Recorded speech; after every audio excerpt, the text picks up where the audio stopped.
Saat indah ku berhadapan denganmu, memandang wajahmu, Yesus kekasih jiwaku. Segala puji bagi Tuhan. Shalom Bapak Ibu Saudaraku, kekasih Tuhan. Dimanapun Bapak Ibu Saudaraku berada, di rumah kita masing-masing tentunya. Sungguh kita betul bersyukur kalau pagi ini kita boleh kembali bersama-sama beribadah. Sekalipun kita belum bisa kumpul di gereja, namun kita percaya bahwa Tuhan pun hadir di tengah-tengah, di mana kita bersekutu, berseru dalam namanya. Mari kita akan mulai bersama-sama ibadah ini dengan sepenuh hati, dengan sungguh-sungguh. Karena kita tahu bahwa Tuhan kita Maha Kudus layak mendapatkan semua yang terbaik, terindah, termulia. Haleluya. Bahwa pertolongan kita datang dari pihak Tuhan, yang menciptakan langit dan bumi serta segala isinya, yang tidak pernah meninggalkan perbuatan ajaib tangannya dari sejak semula sampai selama-lamanya. Turunlah kiranya atas genap jemaat Tuhan di tempat kita masing-masing, anugerah dan sejahtera dari Allah Bapa kita, dan kasih karunia dari Tuhan kita Yesus Kristus, serta persekutuan Allah Roh Kudus, kiranya dicurahkan, dilimpahkan dalam kehidupan setiap kita. Haleluya. Amin. Shalom jemaat terkasih dalam nama Tuhan. Selamat berhari Minggu, puji nama Tuhan. Kalau pada sampai detik ini, kita masih boleh merasakan kebaikan Tuhan nyata dalam hidup kita. Amin. Di tengah wabah penyakit yang ada di sekeliling kita, tapi sampai saat ini Tuhan masih melindungi kita, berikan kesehatan buat setiap kita. Bersama dengan Tuhan, tidak ada lagi alasan untuk kita takut dan khawatir. Karena kasih Tuhan dapat melawan segalanya. Pada pagi hari ini, saya mau ajak jemaat untuk siapkan hati, siapkan hidup kita. Kita mau datang ke altar yang kudus. Sebab Kau Allah yang dahsyat Tuhan. Kau Allah yang sungguh baik ya Bapa. Dengan apa kami balas setiap kebaikan-Mu Tuhan. Selain kami mengangkat tangan, kami memuji memuliakan nama-Mu. Tiada hentinya kami mengucap syukur Tuhan atas kebaikan-Mu. Haleluya Yesus Tuhan, haleluya.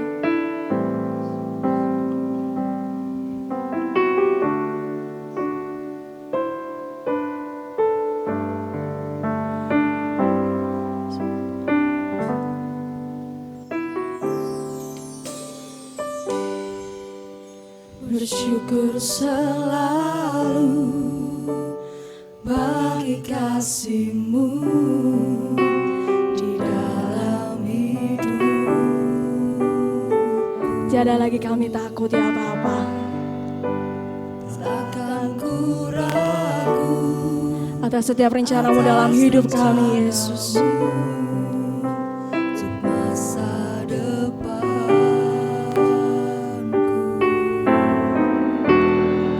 Sebagai Bapa yang baik, takkan pernah Kau melupakanku. Sebagai Bapa yang sangat baik, takkan pernah Kau meninggalkanku. Kami mau menari sebab Engkau baik ya Bapa. Kau menari dan bersuka karena-Mu, oh Yesusku. Dan ku kan minum air-Mu bagai rusa rindu selalu. Ku hidup dalam-Mu dan hidup-Mu di dalamku, oh Yesus. Kau sangat ku cinta.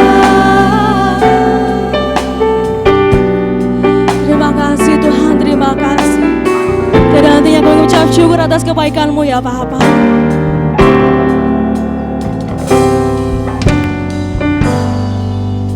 Bersyukur selalu bagi kasih-Mu di dalam hidup. Takkan ku ragu atas rencana-Mu untuk masa depan. Sebagai Bapa yang baik, takkan pernah Kau melupakanku. Sebagai Bapa yang sangat baik, takkan pernah Kau meninggalkanku. Bukankah tidak bersuka darah-Mu, oh Yesusku, dan ku tak minum air-Mu, mengharus rindu selalu. Ku hidup dalam-Mu dan hidup-Mu di dalam-Ku, oh Yesusku. Ku kan menari dan bersuka darah-Mu, oh Yesusku, dan ku kan minum air-Mu, mengharus rindu selalu. Ku hidup dalam-Mu dan oh Yesus.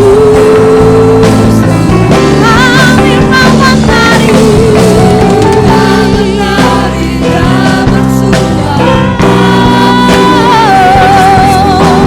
bukan minum air-Mu, mengharus rindu selalu. Ku hidup dalam-Mu dan hidupku di dalam-Mu. Dengan segenap hati bersama-sama kita mau katakan, kami mau menari bersuka karena-Mu Tuhan. Darah-Mu, oh Yesusku, dan ku kan minum air-Mu, mengharus rindu selalu.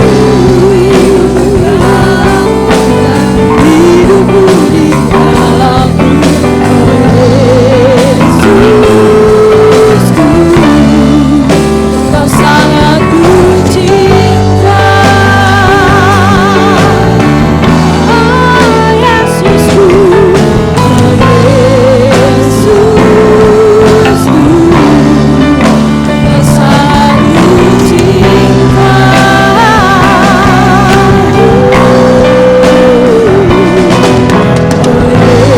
Yesusku. Kau sangat ku cinta.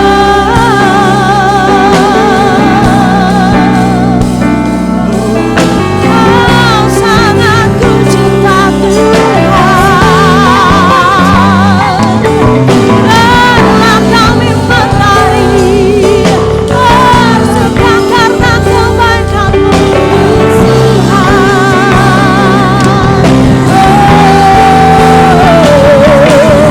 Terima kasih Tuhan, terima kasih atas kebaikan-Mu.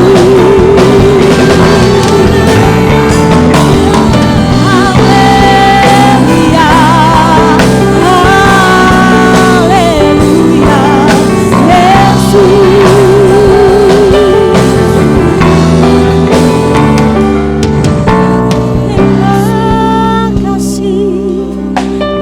Terima kasih Tuhan.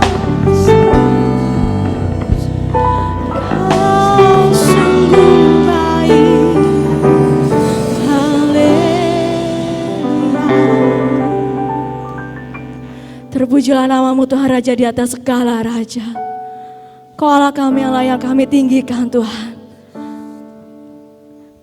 Pada pagi hari ini Tuhan, kami bawa hidup kami, Kami bawa hati kami, Yesus. Kami memuji memuliakan nama-Mu.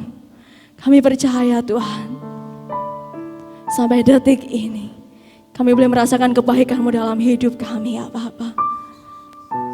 Terima kasih Yesus, terima kasih. Kau yang urapi setiap kami dimanapun kami berada pada pagi hari ini ya Bapa. Kami serahkan ibadah ini ke dalam tangan-Mu Yesus.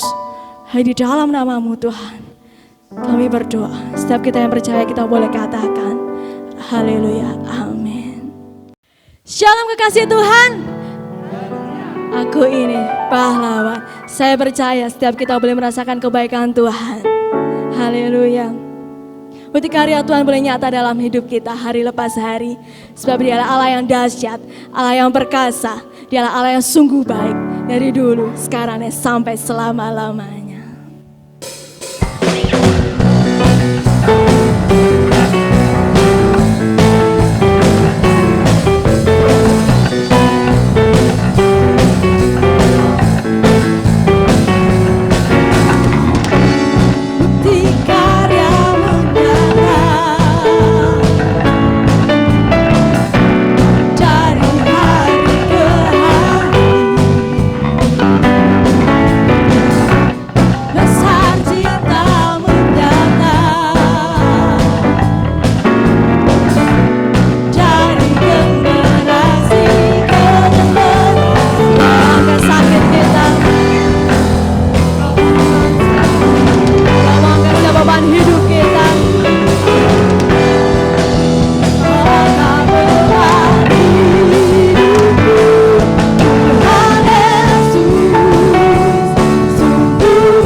jemaat Tuhan, di tempat masing-masing, di rumah masing-masing, kita mau datang beribadah kepada Tuhan dengan sorak-sorai, dengan hati yang penuh ucapan syukur kita. Karena yang kita sembah adalah Tuhan yang baik, yang bahwasanya untuk selama-lamanya kasih setianya. Haleluya. Mari kita mau angkat tangan kita di hadapan Tuhan. Mau selalu bersyukur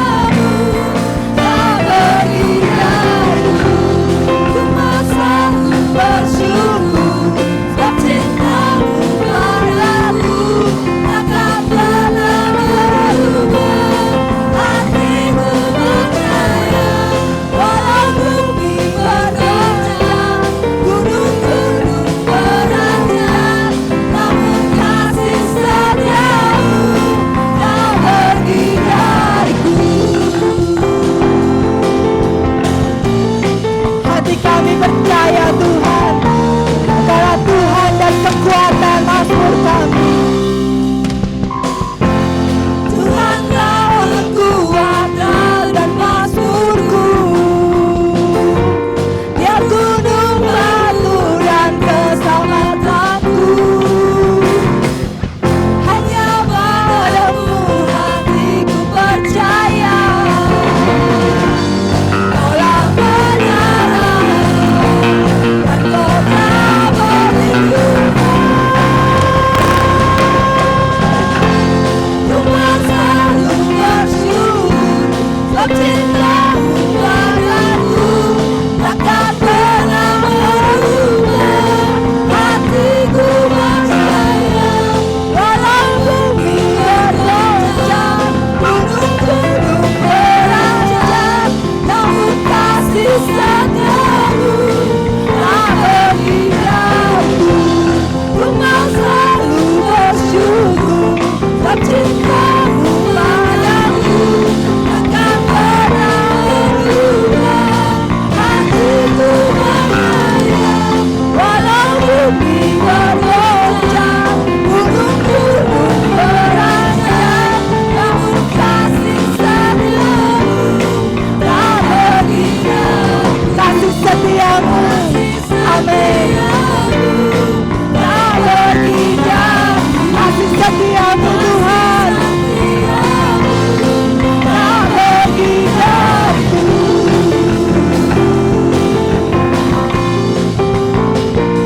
Haleluya.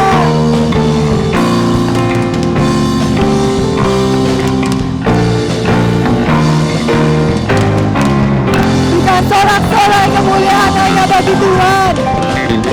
Amin. Saat ini kita akan juga tetap rindu untuk kita boleh bersama-sama memberikan persembahan kepada Tuhan sebagai wujud ucapan syukur kita, kasih kita, karena Tuhan itu begitu baik memelihara setiap kita. Sebelum kita memberikan persembahan, saya mohon kasih Julio yang akan berdoa untuk persembahan ini. Mari Bapak Ibu Saudara, kita berdoa terlebih dahulu. Bapa Surgawi, puji syukur terima kasih Bapa untuk penyertaan-Mu, kemurahan-Mu dan kasih-Mu Bapa, serta berkat-Mu yang telah Kau limpahkan bagi setiap kami Tuhan, untuk kami boleh ada sebagaimana kami ada hingga saat ini. Terima kasih Bapa, terima kasih buat berkat-Mu Tuhan yang telah Kau limpahkan bagi setiap kami Bapa. Kami mengucap syukur Tuhan.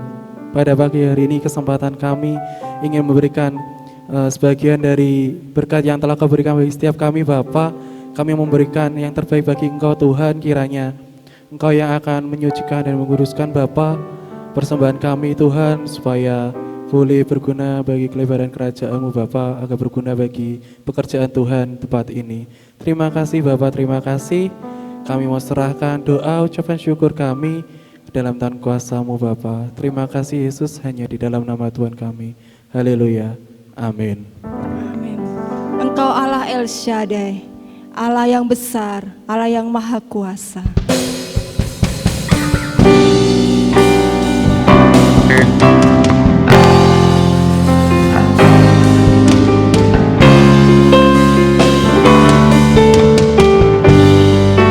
Mari kita mau katakan, tak usah ku takut, Allah menjagaku. Tak usah ku takut, Allah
Yesus, kami sungguh mengucap syukur. Kami sungguh percaya bahwa Engkau Allah kami El Shaddai, Allah kami yang besar, Allah kami yang maha kuasa. Oleh sebab itu Bapa, kami tetap rindu memberikan persembahan kami kepada Engkau, karena Engkau yang terlebih dahulu memberkati setiap kami. Terima kasih Tuhan Yesus, terima kasih. Ini persembahan kami Tuhan, ini syukur kami Bapa. Engkau yang sucikan, Engkau yang kuduskan. Biarlah persembahan ini hanya dipergunakan bagi hormat dan kemuliaan nama Tuhan. Berkati Tuhan, keluarga demi keluarga, jemaat Tuhan. Pribadi demi pribadi Tuhan berkati Bapa. Dalam segala pergumulan mereka, kami percaya kami diberkati Tuhan, kami belum menjadi berkat dan hidup kami persembahkan hanya bagi Tuhan. Terima kasih Bapa, terima kasih. Ini persembahan kami, syukur kami. Di dalam nama Tuhan kami Yesus Kristus, kami mengucap syukur dan berdoa. Haleluya, amin. Tiba saatnya kita akan bersama-sama mendengarkan akan kebenaran firman Tuhan yang akan memberkati setiap kita, menguatkan setiap kita, menuntun setiap langkah kita, dan mengubahkan setiap hati dan pikiran kita. Mari kita mau nyatakan di hadapan Tuhan saat ini. Engkaulah satu-satunya yang kami andalkan Tuhan. Di setiap keadaan kami mau belajar mengandalkan Tuhan dalam hidup kami. Sebab Engkaulah sumber pengharapan bagi setiap kami. Haleluya Yesus. Engkau Allah yang sungguh setia. Waktu-Mu selalu yang terbaik bagi setiap kami Tuhan. Amin.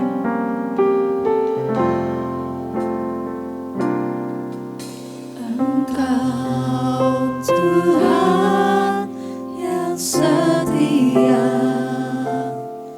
waktu-Mu selalu yang terbaik. Engkau Tuhan saudaranya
Haleluya, puji Tuhan.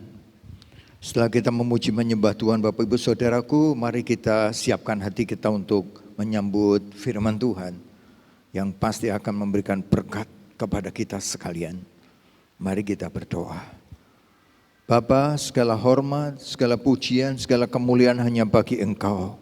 Bapa, dalam nama Tuhan Yesus Kristus, berkenanlah Bapa, Engkau atas puji-pujian yang telah kami hamba-Hamba-Mu naikkan ke hadirat-Mu. Dan semua itu boleh menjadi persembahan yang harum di hadapan Bapa.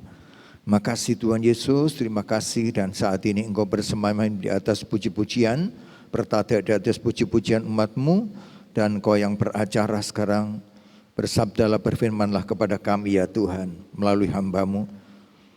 Urapan Roh Kudus-Mu menyertainya, sehingga tidak ada kata-kata yang sia-sia. Semuanya adalah daripada Tuhan sendiri. Sehingga tidak ada jemaat-Mu yang saat ini mendengarkan dan mengikuti yang tidak menerima berkat. Semuanya diberkati oleh Bapa Surgawi. Terima kasih Bapa, kami sambut firman-Mu sekarang di dalam nama Tuhan kami Yesus Kristus. Haleluya. Amin. Haleluya. Puji nama Tuhan. Shalom Bapak Ibu Saudaraku yang dikasihi oleh Tuhan. Shalom kekasih Tuhan. Haleluya. Aku ini pahlawan. Amin. Puji Tuhan Bapak Ibu Saudaraku, pada kesempatan ini saya ajak kita untuk mengambil satu sikap yang tentunya pada hari-hari ini akan menjadi sebuah sikap yang semakin serius untuk kita sungguh-sungguh wujudkan dalam kehidupan kita. Saya akan berikan tema renungan kita pada kesempatan ini adalah sikap hidup yang berjaga-jaga dalam menantikan kedatangan Kristus kali kedua. Sikap hidup berjaga-jaga menantikan kedatangan Kristus kali kedua. Nah, saudaraku, tentang kedatangan Kristus kali kedua, kita semua tahu bahwa itu yang dijanjikan Tuhan dan ditunggu-tunggu oleh gereja. Nah, sejak terjadinya pandemi virus yang selanjutnya kemudian berdampak pada krisis multisektor di hampir seluruh dunia. Mau nggak mau sebagai anak Tuhan, Bapak Ibu Saudaraku, pasti atau setidaknya kita pernah, bahkan agak sering kita menghubung-hubungkan dengan hal-hal yang berkaitan dengan kedatangan Kristus kali kedua. Atau bahasa umumnya akhir zaman atau kiamat. Jadi peristiwa-peristiwa yang terjadi pada hari-hari ini akan wajar kalau kemudian kita menghubungkan dengan apakah ini berarti Tuhan mau datang? Apakah ini berarti Tuhan Yesus sudah dekat kedatangannya? Wajar.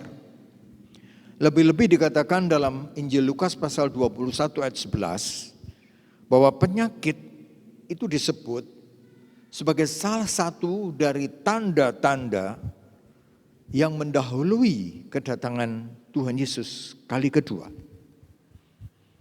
Salah satunya adalah penyakit di samping tanda-tanda lain. Namun demikian, barangkali ada di antara kita yang mungkin agak beda pandangannya dengan berkata, oh belum, ini belum dekat dengan kedatangan Tuhan Yesus kali kedua. Masih ada tanda-tanda penting lain yang sepertinya belum muncul atau belum terjadi sekarang. Jadi masih tunggu. Silakan. Pandangan atau tafsiran semacam itu tentu sah-sah saja. Memang Alkitab menunjukkan kepada kita itu begitu banyak tanda yang mendahuluinya sebelum Tuhan Yesus datang kali kedua. Nah, namun saya kira sikap yang paling bijak paling wisdom bukan mempermasalahkan kapannya Tuhan datang. Kapannya Kristus itu datang. Bukan masalah itu sikap yang paling tepat. Kita mempertanyakan kapan-kapan, bukan. Tetapi yang paling penting adalah bagaimana kesiapan kita kalau Tuhan Yesus itu datang. Bagaimana kesiapan diri kita ini loh kalau nanti Kristus itu datang kedua kali. Saya kira itu sikap yang tepat untuk kita mempersiapkan diri. Ketimbang kita mendiskusikan, membahas soal waktu kapan, karena memang kita semua tidak tahu kapan Tuhan datang. Dan kalau itu sesuatu yang kita tahu, kita tidak seorang pun tahu, maka yang paling tepat adalah mempersiapkan diri. Nah, soal kita mempersiapkan diri atau tidak mempersiapkan diri, itu sebetulnya tidak punya pengaruh dengan kapan datangnya Tuhan. Entah kita bersiap diri atau tidak, Tuhan tidak pernah akan tunggu kamu siap dulu ya, enggak. Pasti Tuhan datang sesuai dengan jadwalnya yang Tuhan tetapkan. Jadi kapan kedatangannya tidak ditentukan oleh sikap kita siap atau tidak. Kalau begitu berarti mau tidak mau kita harus selalu siap. Nah, sikap untuk selalu siap dan berjaga-jaga inilah yang pada kesempatan ini saya ajak kita untuk merenungkannya bersama-sama. Saya akan ajak kita membaca di dalam Injil Markus pasal 13 ayat 33 sampai dengan 37. Markus 13 ayat 33 sampai dengan 37.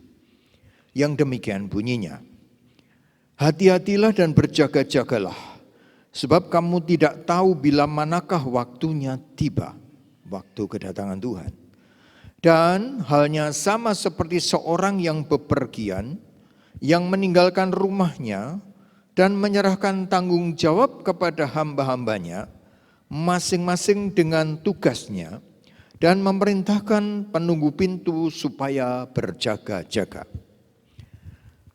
Karena itu berjaga-jagalah, sebab kamu tidak tahu bila manakah tuan rumah itu pulang, menjelang malam, atau tengah malam, atau larut malam, atau pagi-pagi buta. Supaya kalau ia tiba-tiba datang dengan kamu, saya ulang, supaya kalau ia tiba-tiba datang, jangan kamu didapatinya sedang tidur.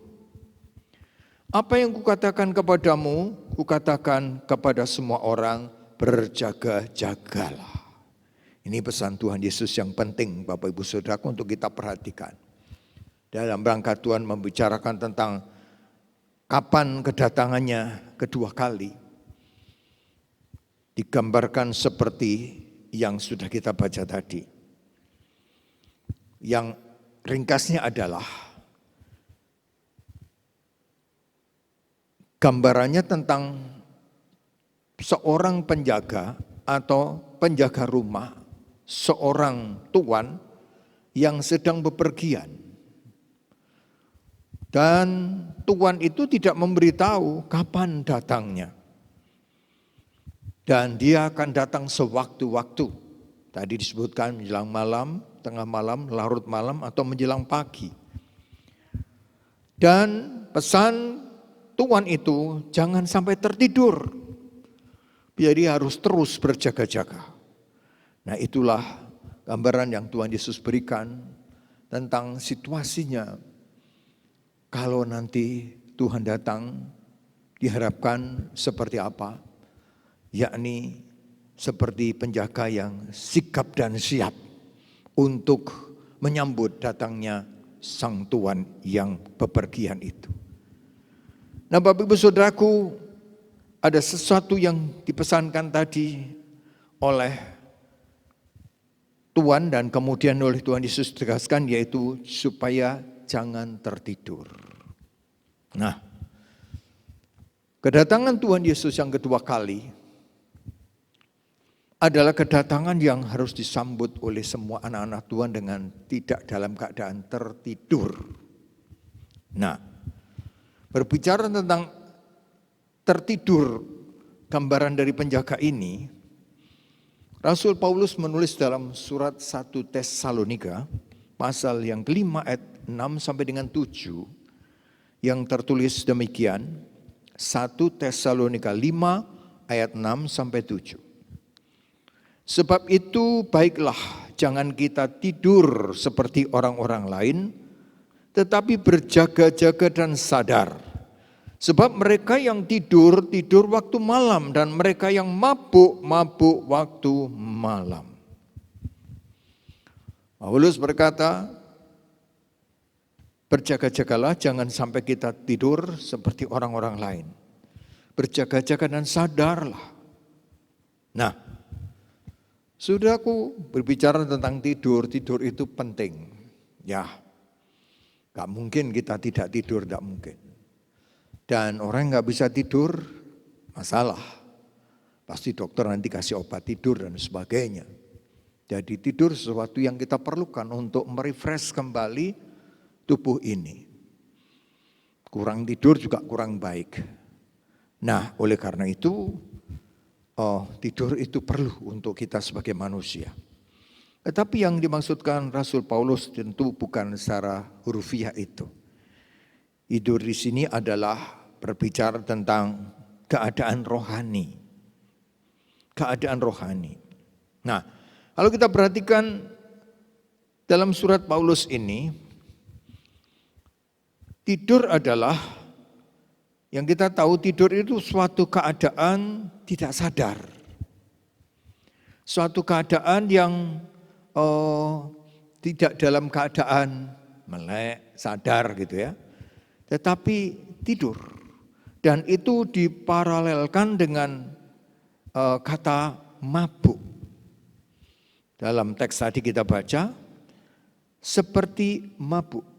Tidur waktu malam, mabuk waktu malam. Jadi disejajarkan dengan itu, berarti tidur di sini berarti bahwa suatu keadaan di mana seseorang yang tidur itu berada, atau seorang yang mabuk itu berada dalam penguasaan atau pengaruh sesuatu.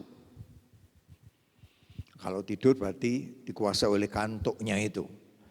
Tetapi yang mabuk ini, yang disejajarkan dengan tidur ini adalah karena dipengaruhi oleh sesuatu sehingga mabuk.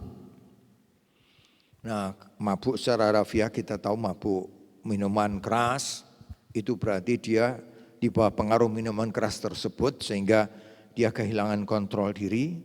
Bagaimana kita tahu orang mabuk kehilangan kesadaran. Nah, seperti orang tidur itu juga. Nah, Paulus ingin berkata bahwa dalam konteks itu adalah tentang hal berjaga-jaga supaya tidak didapati dalam keadaan tertidur atau mabuk. Yang berarti dalam keadaan tidak sadar atau di dalam penguasaan sesuatu yang lain. Nah, kira-kira apa yang menjadikan rohani banyak orang atau anak-anak Tuhan itu tertidur atau dalam keadaan mabuk tidak sadar?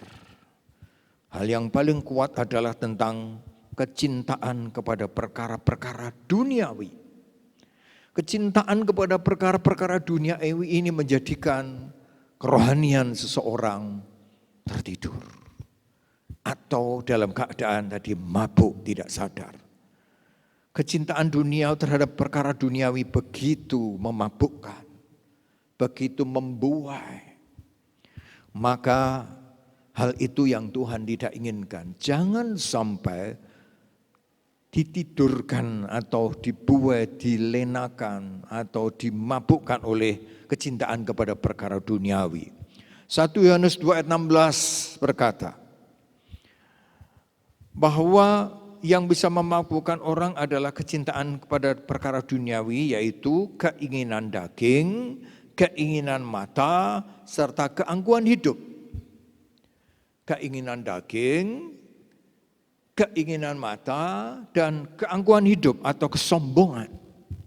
Nah, ini yang Rasul Yohanes sebutkan tentang kecintaan kepada perkara duniawi ini dalam 1 Yohanes 2 ayat 16. Nah saudaraku, berkenaan dengan keinginan daging, itu Paulus juga menguraikan dalam Galatia pasal 5 ayat 17. Bahwa keinginan daging itu bertentangan dengan keinginan roh, dan keinginan roh itu berlawanan dengan keinginan daging. Karena keduanya bertentangan. Jadi keinginan daging yang sering memabukkan orang itu membuat itu bertentangan dengan keinginan Allah. Roh di sini adalah roh Allah. Nah disitulah yang Paulus tekankan supaya kita tidak tertidur dimabukkan oleh keinginan daging tersebut. Nah apalagi disebutkan perbuatan-perbuatan daging itu begitu nyata dalam Galatia pasal 5, 19 sampai 21, didaftarkan perbuatan daging telah nyata yaitu percabulan, kecemaran, hawa nafsu, penyembahan berhala, sihir, perseteruan, perselisihan, iri hati, amarah, kepentingan diri sendiri, percidraan, roh pemecah belah, kedengkian, kemabukan, pesta pora dan sebagainya. Begitu banyak hal yang dimunculkan oleh keinginan daging ini. Dan apabila itu terus dilakukan, maka terhadap semuanya itu kuperingatkan kamu, kata Rasul. Seperti yang telah kubuat dahulu, sebelum dia jadi Kristen, bahwa barang siapa melakukan hal yang demikian, ia tidak akan mendapat bagian dalam kerajaan Allah. Siapa yang dikuasai oleh keinginan daging, tidak mendapat bagian dalam kerajaan Allah. Ini yang dimaksud keinginan daging itu Bapak Ibu Saudaraku. Jadi mari kita sadar dan berjaga-jaga itu, dalam arti tidak tidur itu tidak dimabukkan oleh perkara-perkara ini. Dan yang pertama keinginan daging, tadi kecintaan pada dunia itu keinginan daging. Yang kedua keinginan mata. Keinginan mata ini lagi juga seringkali membuat kita bisa jadi lupa diri. Mata ini tidak pernah puas bukan? Melihat itu, waduh kok bagus pengen. Melihat ini, waduh kok bagus pengen. Melihat itu tertarik. Nah, kita ingat kasus di Alkitab. Hawa jatuhnya adalah ketika dia melihat pohon itu menarik. Buah itu menarik. Lalu dia petik, dia makan. Diberikan pada Hawa. Jatuh dosa. Lot ketika matanya melihat lembah Sodom Gomora waktu itu sebelum dihancurkan, begitu menarik. Maka dia memilih tempat itu. Dan dia tidak tahu di kemudian hari bahwa itu akan dihujani oleh Tuhan dengan api dan belerang. Dan Lot tentu menyesal. Karena matanya yang sangat menginginkan sesuatu yang dibalik itu dia tidak tahu bahwa ada sebuah kebinasaan. Kita lihat juga Daud ketika matanya melihat seseorang sedang mandi. Akhirnya jatuh dosa dia.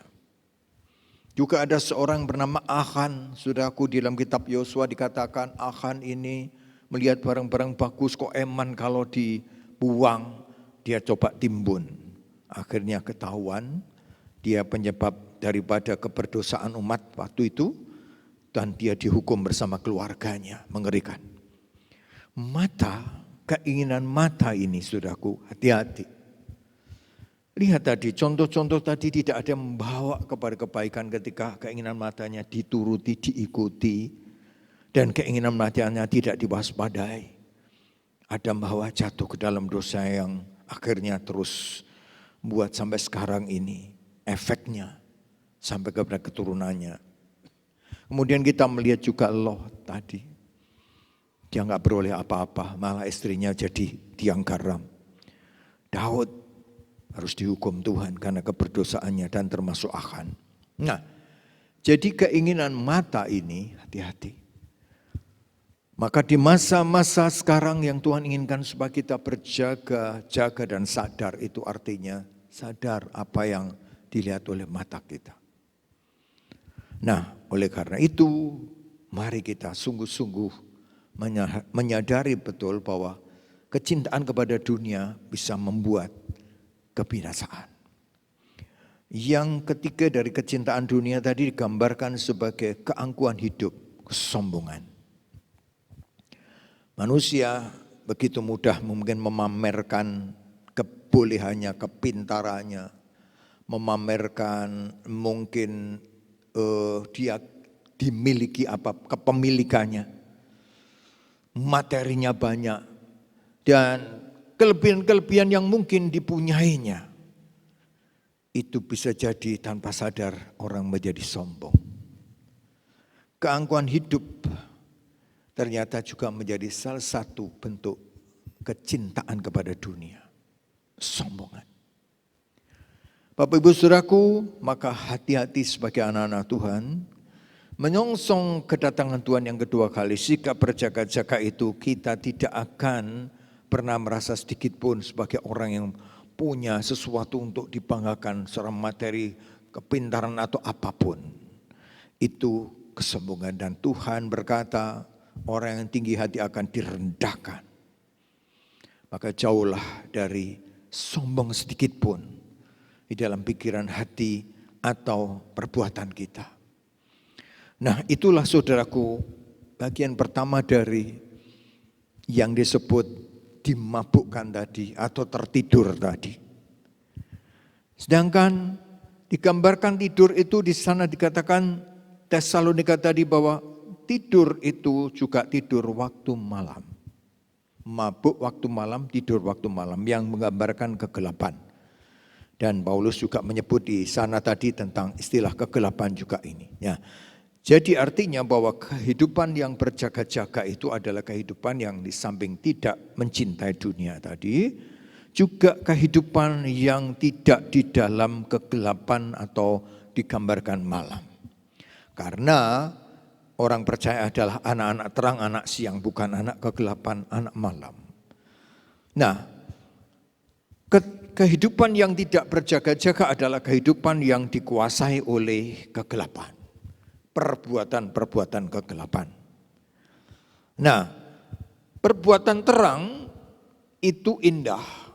Tuhan sebutkan dalam Efesus pasal 5 ayat 9. Karena terang itu hanya berbuahkan kebaikan, keadilan, dan kebenaran. Buah daripada terang itu kebaikan, keadilan, kebenaran. Goodness, righteousness, truth. Itu adalah buah terang itu. Nah, maka ketika Tuhan menghendaki kita supaya sadar dan berjaga, itu artinya jangan pernah kita hidup dalam kegelapan, dikuasai kegelapan, tapi hiduplah sebagai anak-anak terang. Hidup menjauhi segala bentuk keberdosaan, tapi kita mengekspresikan sebanyak-banyaknya kebaikan, keadilan, kebenaran. Itu yang mesti kita wujudkan dalam kehidupan kita dalam masa penantian kedatangan Tuhan yang bisa jadi segera datang. Kita semua tidak tahu. Tapi yang paling penting adalah jangan pernah kompromi dengan kehidupan kegelapan yang berdosa ini, tetapi mari kita terus hidup dalam terangnya Tuhan yang bercirikan kebaikan, keadilan, dan kebenaran. Nah, inilah yang pertama tentang kehidupan berjaga. Yang pertama adalah jangan tidur, yang berarti jangan mabuk. Sedangkan yang kedua adalah sadar dan berjagalah. 2 poin pada kesempatan ini kita renungkan, sadar dan berjagalah. Sadar dalam hal ini adalah artinya sadari tentang jati diri kita. Dalam perumpamaan Tuhan Yesus di Markus pasal 13 tadi adalah gambaran tuan dan hamba. Tuan pergi mempercayakan pada hamba-hambanya satu tugas. Tuan akan kembali dan kapan kembalinya tidak diketahui. Tugas hamba adalah tentu menyambut Tuhan itu datang. Status sebagai hamba dan tuan, itulah posisi kita juga. Kita punya Tuhan adalah Tuan dari segala Tuan. Saudara dan saya sebagai orang percaya adalah hamba-hambanya. Tugas seorang hamba adalah melayani Tuhan. Jadi sebuah kehidupan yang melayani, kehidupan yang mengabdi, kehidupan yang taat, kehidupan yang tunduk, itulah hamba. Jadi oleh karena itu Bapak Ibu Saudaraku, janganlah kita lupa akan jati diri kita. Masa berjaga-jaga dalam penantian ini, kita harus sadar diri bahwa saya ini hambanya Tuhan, abdinya Tuhan, maka hidup kita mengabdi kepada Tuhan. Nah, sebagai orang-orang yang mengabdi kepada Tuhan, kita tentu rindu ingin selalu menyenangkan Tuhan, selalu memperkenan hati Tuhan. Itu di setiap waktu, bukan hanya sewaktu-waktu. Seorang yang menyadari dirinya hamba, yang ingin selalu menyenangkan tuannya, dia akan selalu berpikir dalam perjalanan hidupnya, bagaimana menyenangkan kepada Tuhan itu, kepada tuannya itu.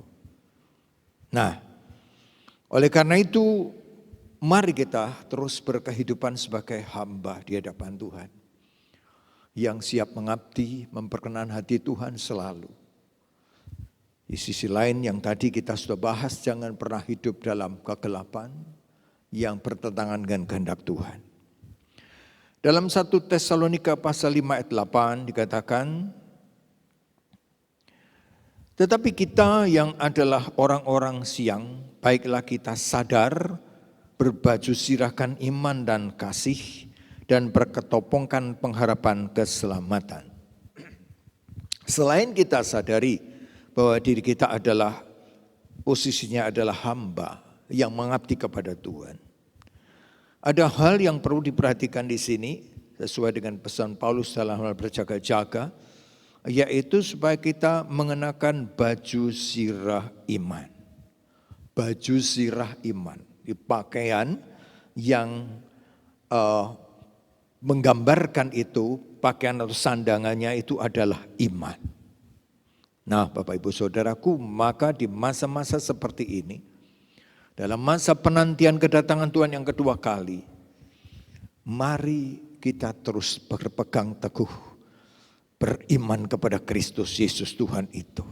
Sebab iman itu akan selalu teruji. Kadang kita merasa lemah, kadang kita merasa bimbang, kadang merasa kita kurang yakin, dan seterusnya. Tetapi Tuhan mau masa-masa penantian yang disebutkan oleh Tuhan berjaga adalah imannya tidak goyah. Bahkan iman bisa gugur. Nah, ujian akan selalu ada, ujian iman akan selalu kita hadapi Bapak Ibu. Kita tidak tahu sampai kapan ini berlangsung pandemi ini.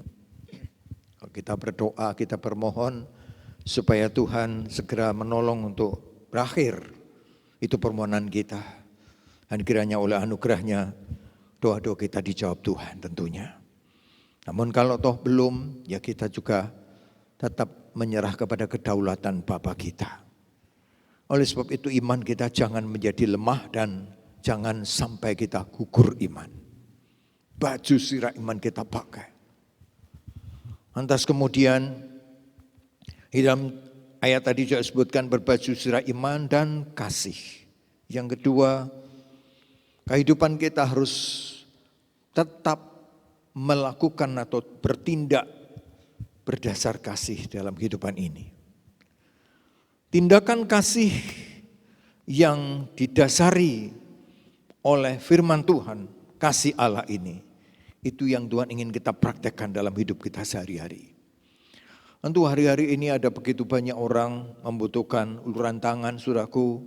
Kita dengar banyak orang yang di PHK, banyak orang yang harus menutup usahanya, macam-macam, sehingga sungguh ini pasti mengganggu kehidupan kita dalam hal perekonomian dan selanjutnya.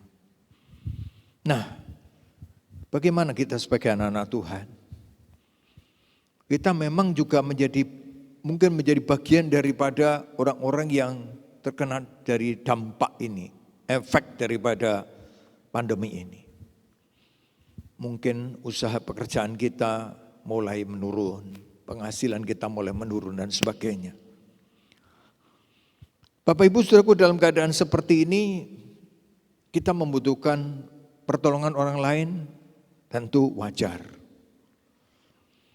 Tetapi Tuhan memberikan panggilan kepada kita supaya kita pun bertindak mengasihi. Mungkin ada orang yang lebih berat daripada kita, ada orang-orang yang lebih menderita, lebih susah. Maka tindakan kasih itu harus kita ekspresikan. Nah, saudaraku, kasih memang selain tindakan juga ada wujud karakter tentunya.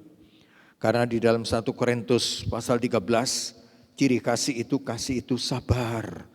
Kasih itu murah hati, ia tidak cemburu, ia tidak memegahkan diri dan tidak sombong. Kasih itu tidak melakukan yang tidak sopan dan tidak mencari keuntungan diri sendiri. Kasih juga tidak pemarah dan tidak menyimpan kesalahan orang lain. Kasih juga tidak bersukacita karena ketidakadilan, tetapi ia bersukacita karena kebenaran. Ia menutupi segala sesuatu, kasih itu. Percaya segala sesuatu dan mengharapkan segala sesuatu. Kasih itu sabar menanggung segala sesuatu. Begitulah Tuhan inginkan bahwa kita mempraktekkan kehidupan yang mengasihi, tapi juga sebagai seorang yang berkarakter kasih. Dan selanjutnya saudaraku, Paulus tadi juga menyebutkan di sana ada ketopong pengharapan akan keselamatan. Nah, pengharapan akan keselamatan atau hope of salvation ini jangan pernah sampai kita lepas. Jangan mau digeser dari pengharapan kita akan keselamatan itu. Kolose 1:2-3 berkata, sebab itu kamu harus bertekun dalam iman, tetap teguh dan tidak bergoncang, dan jangan mau digeser dari pengharapan Injil yang telah kamu dengar dan yang telah dikabarkan di seluruh alam di bawah langit, dan yang aku ini Paulus telah menjadi pelayannya. Saudaraku, berarti Tuhan inginkan kita mengekspresikan kehidupan yang beriman, kehidupan yang mengasihi dan berpengharapan teguh. Nah, itu yang Tuhan inginkan kita wujudkan sebagai orang yang berjaga-jaga dan sadar itu. Nah, setelah itu maka bagian akhir renungan kita sebagai kesimpulan. Sebagai konklusi daripada renungan kita bersama pada saat ini adalah kita harus selalu dalam kondisi bersiap diri menyambut kedatangan Kristus kali kedua. Sekali lagi saya ulang. Kita sebagai jemaat Tuhan harus selalu dalam kondisi bersiap diri di dalam menyambut kedatangan Yesus yang kedua kali. Dengan apa? 3 hal tadi. Yang pertama, jangan sampai kita tertidur atau dalam keadaan mabuk oleh buayan cinta kepada perkara dunia ini, keinginan daging, keinginan mata, yang semuanya bertentangan dengan kehendak Allah. Yang kedua, jangan kita hidup dalam kegelapan, di mana keberdosaan terus kita lakukan, dan kehidupan yang tidak pernah memancarkan terang, yang berciri kebaikan, kebenaran dan keadilan. Jadi hal kedua yang perlu kita perhatikan, jangan hidup dalam gelap tapi hidup dalam terang di dalam Tuhan itu. Yang ketiga, terakhir, mari sadari bahwa kita punya jati diri sebagai hamba dan berimanlah terus dengan teguh. Jalani tugas panggilan kita sebagai anak-anak Tuhan dengan kasih tindakan itu.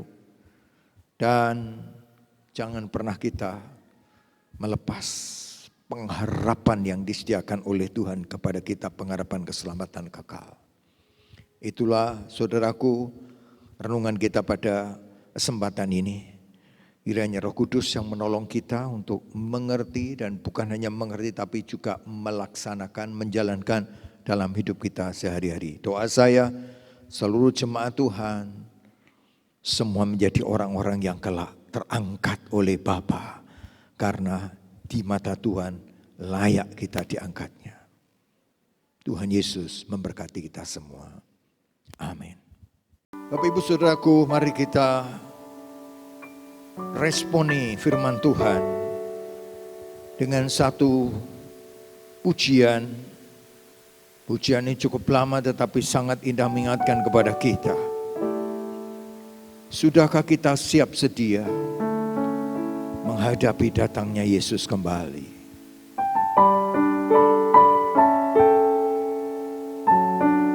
Haleluya. Amin Tuhan. Sudahkah kita siap sedia menghadapi datangnya Yesus kelak kembali untuk mengangkat kita semua yang sungguh-sungguh berharap padanya. Sudahkah kita siap sedia menghadapi datangnya Yesus kelak kembali untuk mengangkat kita semua yang sungguh-sungguh berharap padanya. Mari kita sembah Yesus, Dia Raja, di hadapan tata kemuliaan yang kudus. Selama waktu ini masih ada, kita bernafas di dalam dunia. Mari kita sembah Yesus, ya Tuhan, di hadapan tata kemuliaan yang kudus. Selama waktu ini masih ada, sembahlah Yesus selama-lamanya. Mari kita sembah, Yesus, Dia Raja, di hadapan tata kemuliaan yang kudus. Selama waktu ini masih ada, kita bernafas di dalam dunia. Sembah Yesus, Dia Tuhan, di hadapan tata kemuliaan yang kudus. Selama waktu ini masih ada, sembahlah Yesus selama-lamanya. Selama waktu ini, selama waktu ini masih ada, sembahlah Yesus selama-lamanya. Sekali lagi, selama waktu ini masih ada, sembahlah Yesus selama-lamanya.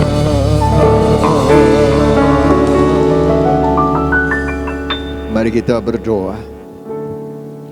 Kami bersyukur Bapa, bila dalam kesempatan ini kami diingatkan, disadarkan selalu bahwa kami sedang menantikan kedatangan Tuhan yang kedua kali untuk menjemput kami semua umat kepunyaan Tuhan Tolong kami ya Tuhan, supaya kami dimampukan untuk hidup seperti yang Kau kehendaki, selalu berjaga-jaga dan sadar. Kami menantikan Engkau untuk menjemput kami. Tolonglah kami Tuhan. Biarlah tidak ada bagian dalam hidup kami sesaat pun yang kami melalaikan akan perkara ini. Kami tahu dengan kekuatan kami sendiri kami pasti tidak sanggup. Oleh karena itu Roh Kudus, kami mohon pertolongan-Mu untuk setiap kami anak-anak-Mu, agar kami hidup sesuai dengan yang Kau kehendaki. Terima kasih Bapa. Kami menyerahkan seluruh jemaat-Mu ke dalam tangan-Mu ya Bapa. Hamba mohonkan berkat untuk setiap keluarga jemaat-Mu dimanapun berada. Ada bapak-bapak, ibu-ibu, anak-anak muda, remaja, bahkan balita sekalipun.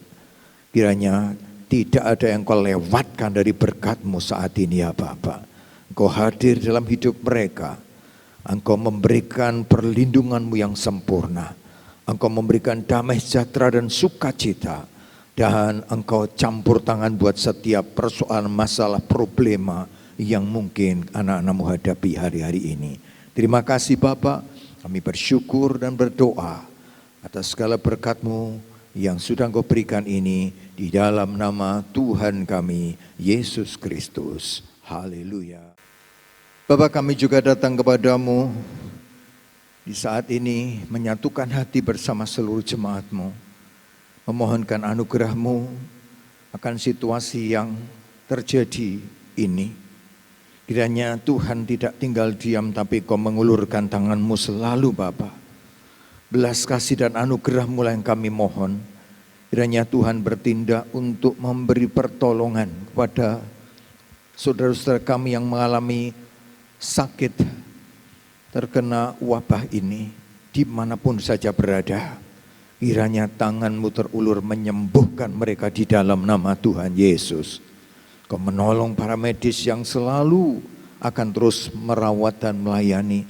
Beri kekuatan, kesehatan, dan berikan hikmat kepada mereka.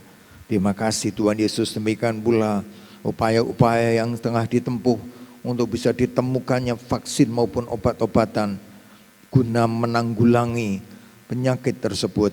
Kami mohonkan juga campur tangan dan pimpinan Tuhan. Terima kasih Bapak. Kami juga berdoa untuk negeri kami Indonesia.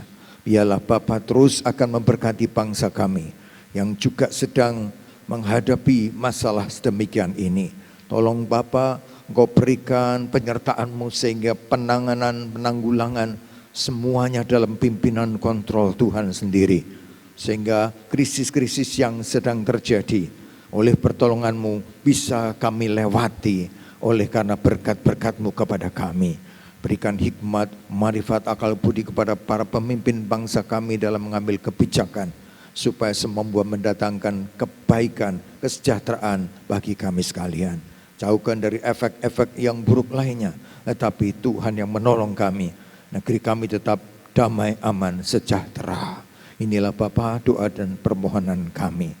Sebentar Tuhan, kami akan akhiri ibadah kami ini. Biarlah berkat-berkat-Mu menyertai kami semuanya. Haleluya. Mari saudaraku, tengadakan hati kita, tangan kita di hadapan Bapa. Sambutlah berkat Tuhan sebelum kita akhiri ibadah kita. Saudaraku, Tuhan memberkati engkau dan melindungi engkau. Tuhan menyinari engkau dengan wajah-Nya dan memberi engkau kasih karunia. Tuhan menghadapkan wajah-Nya kepadamu dan memberi engkau damai sejahtera. Tuhan akan menjaga engkau terhadap segala kecelakaan dan Tuhan akan menjaga nyawamu. Tuhan akan menjaga keluar masukmu dari sekarang sampai selama-lamanya. Diberkatilah engkau pada waktu masuk dan diberkatilah engkau pada waktu keluar. Tuhan akan mengangkat engkau menjadi kepala dan bukan menjadi ekor, dan engkau akan terus naik dan bukan turun. Allah damai sejahtera menguduskan roh, jiwa dan tubuhmu seluruhnya, dan hidupmu terpelihara sempurna tanpa celah.